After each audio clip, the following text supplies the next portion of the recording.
their Twitter rants. It's about so many things, and you know, the main thing that I want to, like, few things that I want to touch upon, the subjects that I want to touch upon.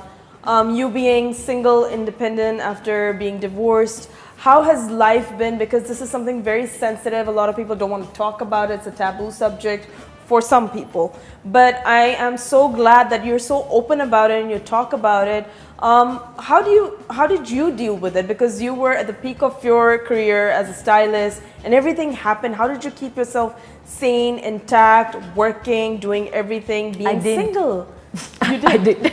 Well, at least you were great at portraying that. I absolutely didn't. I completely fell apart. It was a very difficult time of my life.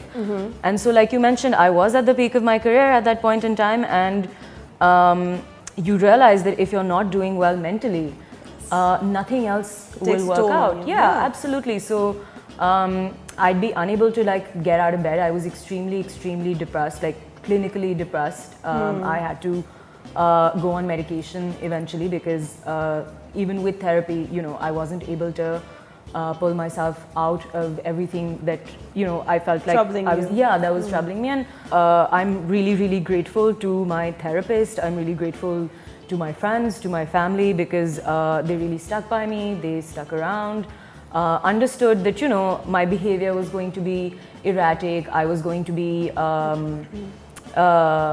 like just I was a complete flake because, you know, one day I'd have the energy to do something and then the next day I would just be in bed for 3 days, unable to get out or communicate or show up for work or like, you know, do any of the regular things that my routine required.